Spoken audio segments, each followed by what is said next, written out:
What's up everyone? James from Junkyard Fox. Thank you so much for joining me on another adventure out here in West Texas.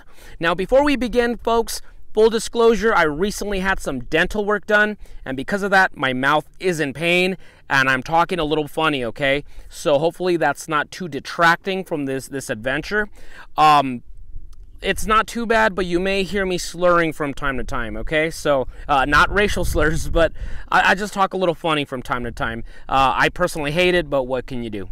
Anyway, jumping back to the situation, recently, a couple weeks ago, I camped out here, and I filmed the overnighter, and that video did extremely well. 81,000 views as of right now, and that was a really fun adventure. So, in that one, I set up a tarp shelter using some yucca stalks. I cooked up salmon and rice dinner. I set up a rabbit trap. Really fun and relaxing adventure. Check it out if you haven't. So, and in this one, we're back in the same location. But as always, I like to switch it up a little bit so this adventure doesn't become, these adventures don't become repetitive or, stale. So for this time, we're going to switch it up a little bit. And we're going to go very old school cowboy mode. No shelter this time. I'm just going to make a fire, and I'm going to lay my bedroll right next to it, hunker down with my sleeping bag and my wool blanket, and just sleep like the cowboys did in the old days. So, thank you for joining me, and let's get to it.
Okay, so we're getting the fire stoked up. I am starving, so I'm ready to start cooking up dinner. Now, last time that I was out here camping, I decided to show you guys how to make a flint and steel fire. That's my favorite way of making fire, but like I said, I try to switch these up, so today I wanted to do something different, and it had been quite some time since I had used Old Faithful over here, my mag lens and some char cloth to start a fire, so I wanted to do that today. As you can imagine, as you can tell right now, there is no camera person. Cuervo Negro's not with me. So that makes filming, at least polished filming, a little bit more difficult. Because especially with the mag lens, you kind of have to adjust your angle, to the sunlight and all that. And once again, I'm using a static source of filming, the tripod. And I wasn't able, it's not as precise as having a person that can, maneuver and all that stuff. So it doesn't look as cool as I wish it did. I even broke one of my cardinal rules when it comes to filming. For me, a personal rule of mine, it's not, it's just a personal thing. Never show, the shadow of your tripod, the shadow of your camera person, something like that. I feel that it takes you out of the experience.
today we are having Mexican rice, just to mix it up here.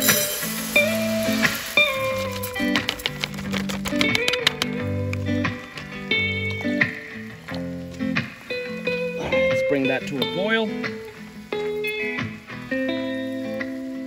In the meantime, here we have our chicken, jalapeno, onion, bell pepper, and I also have some cilantro to add afterwards. Now, I did mess up, folks. So my original intention was to marinate the chicken breast in my own marinade that I make. If you've seen on my chicken fajita video, that's the same exact marinade. And I actually made it today. I made it today, the marinade, so I don't have to make it out here. Sadly, I did leave it at home. So in my hurry to, get all my equipment and make the 1.5-hour drive to this location, I did leave it at home. I only realized it right now when I pulled out the chicken. So, yeah, silly me. Either ways, we're going to make the best of it. All these, all these spices, all these ingredients are flavorful.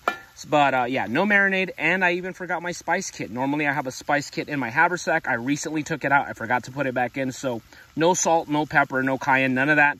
But we're going to make the best of it. I still guarantee you that this with the rice is going to be very damn delicious. Now, I did take a taste test earlier, and I got to tell you guys, the chicken is a little bit bland, at least for my standards. I did dig around in my truck, and I did find some crushed red pepper from Little Caesars Pizza. So I'm just going to throw that in there just to kind of give it a little bit of personality. Not that it tastes, too bad. It doesn't taste bad. I'm just used to, a lot more, salt and cayenne and black pepper and stuff like that.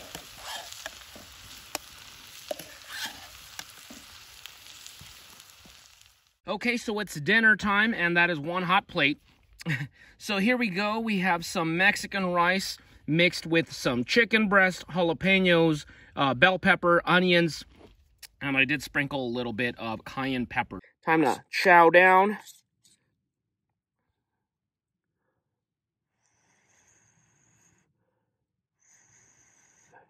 Let's see how it comes out.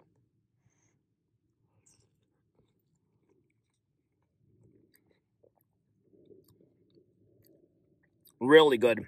Man, I'm going to devour this. There's still more chicken and rice. I just made the whole damn thing by tonight. And then I'll be making some hot chocolate later on right before bedtime.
So far, so good.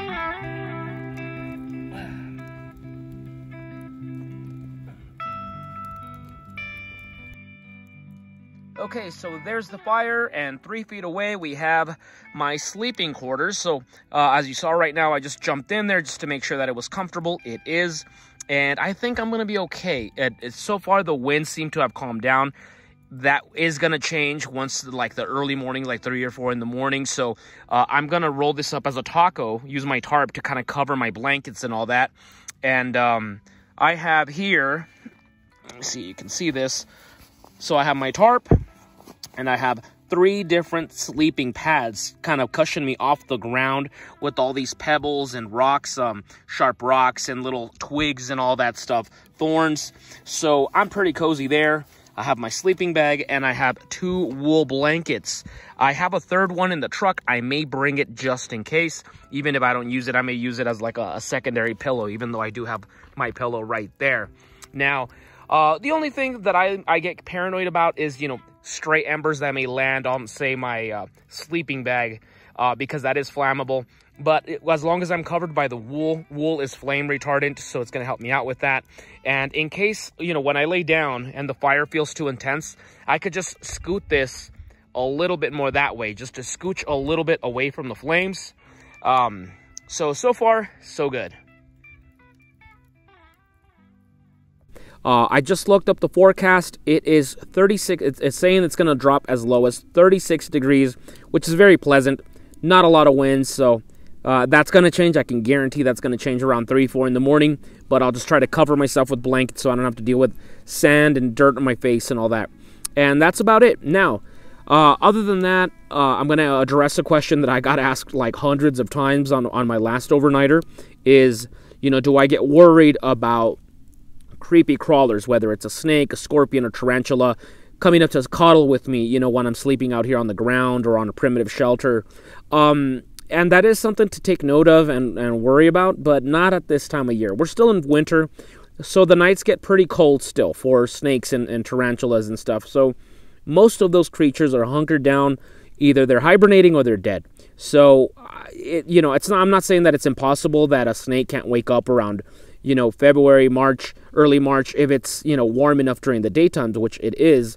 But they're few and far between, honestly. In fact, I just realized right now I haven't even had to deal with flies these last couple of videos, and that's great because flies are the worst. I will take a rattlesnake in my campsite any day before flies. I hate flies. They're disgusting. They're bothersome. You know, when you're trying to eat, when you're trying to, you know, process food, when you're trying to sleep, they're like crawling all over your face, buzzing around.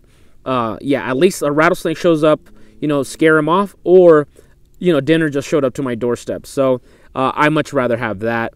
Once again, it is pretty chilly, so I don't believe I got to worry about that too much. Of course, I'm going to go through my, you know, with my flashlight and make sure that I don't have anything that I could see now. And then come summertime, say, June and July, you're not really going to see me doing this whole sleeping on the ground thing. You know, if I'm going to be out here, it's going to be, you know, in a tent, somewhere where I can, you know, zip up the door, make sure nothing's coming in. And, yeah, so don't worry about it too much.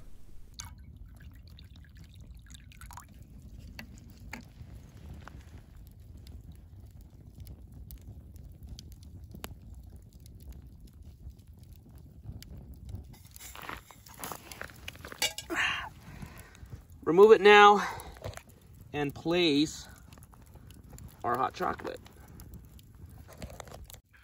So here we are, just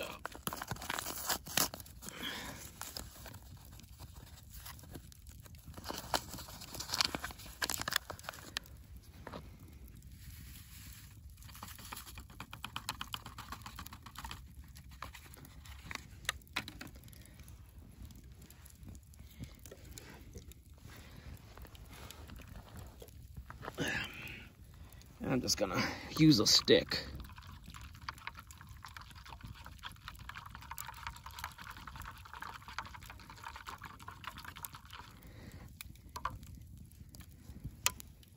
Nice. Cheers, everybody.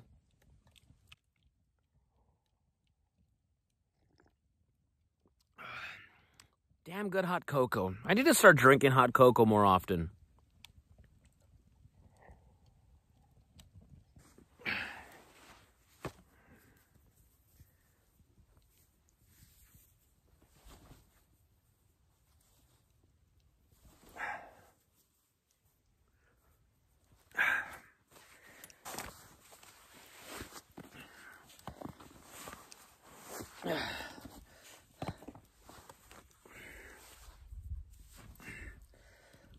You gotta let these babies air out.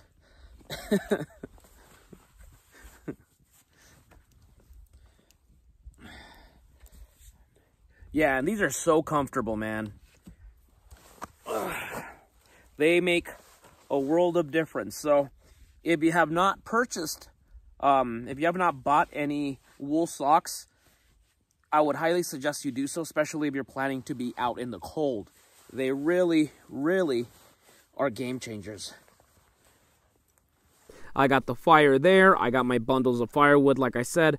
You know, when I'm running behind, I don't have time to be scouting out here for, you know, to find some good chunks of mesquite or something. So these gas station wood bundles are a lifesaver, and that's what's going to help keep me warm throughout the night. I have my grill over there with my pots and pans, and then over here, of course, is my bed. It's getting dark, so it's getting a little more difficult to tell. Let me see. Shine that up. So I have the tarp in case I have to taco over with the winds. I don't want sand on my face or whatever. 3 sleeping pads, 1 sleeping bag, 3 wool blankets. I think I'm going to be just fine. And this is the bag that I always have, like my personal hygiene. You know, I have mouthwash right there. Deodorant, you know, that's where I have like my wool socks and all that. And I get this question all the time, so I'm just going to address it now. So people ask me, you know, if I carry, since I'm out here alone a lot of times. And every time I leave home, I have this here, okay? So I try not to show it because YouTube is, you know how they are. All right, but here is my Ruger Mark III. It's a 22 pistol, not the strongest, but I'm very well versed in using this gun. I really like it. The only drawback is it's quite heavy. It is a very heavy pistol. It's very uncomfortable to have it continuously, you know, on your hip throughout the day. And then, of course, I have, you know, ammunition right there. And I also have my 12-gauge shotgun in the truck as well. I just, once again, try not to show those off because YouTube will demonetize you.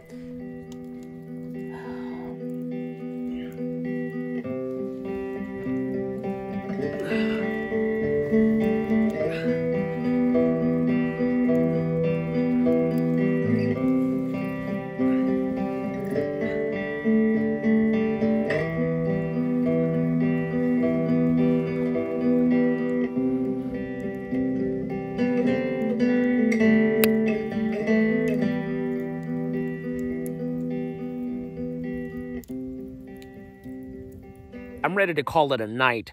Man, it feels so beautiful laying down right now, and you've seen the stars and all that. It's been a couple of years since I've done this, like laying down, you know, cowboy style, like right on the ground. I think last time I did it was summer of 2019. Gorvo and I camped with my buddy Shane and his wife Naya in Arizona. Primitive camping, and we camped like this, just sleeping on the ground. It was really awesome. But yeah, I was overdue for this. So, yeah, once again, I'm hoping that it's not too bad in terms of, you know, the weather, with wind and all that. And, yeah, I'm really not worried about any snakes or anything like that. But, that's about it for me, folks. I'm gonna call it a night now. So y'all have a good night, and I'll see y'all in the morning.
Well, good morning, everyone. It is about 9:30 in the morning. I did sleep in a little bit. As you can tell behind me, it is a little cloudy today, so it's made it nice and relaxing for me to sleep in longer.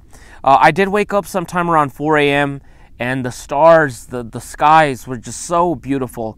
Once again, sadly, my phone cannot capture those details, so I did take some photographs. I'm sure you've already saw them during that nighttime part of the video, and it kind of gives you an idea of what I was able to see, and it was just so beautiful, very spectacular. I also managed to set the phone on the tripod and then go back to bed. That way you could get that little time lapse of the sun coming up. I slept very well. It's just that once in a while the clouds will break and the sun will come out, and you feel that heat right away, especially because I'm wool everything right now. So I just feel like I'm sleeping peacefully, then right away I wake up feeling like I'm getting microwaved, and yeah, that's what woke me up. And then now that I'm up, now it's back to cloudy again, which is good because I want to start putting everything away as soon as possible without sweating buckets. So let's get to doing that.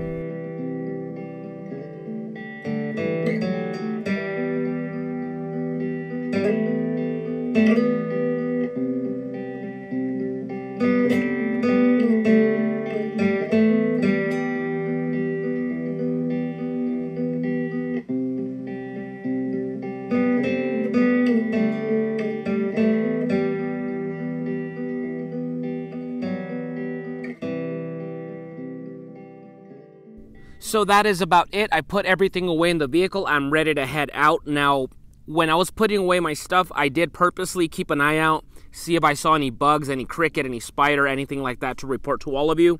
And there was nothing. Even though last night was quite pleasant, bugs are still not around. You're not going to see me doing this in the peak of summer. In July and August, I'm not going to be cowboy camping.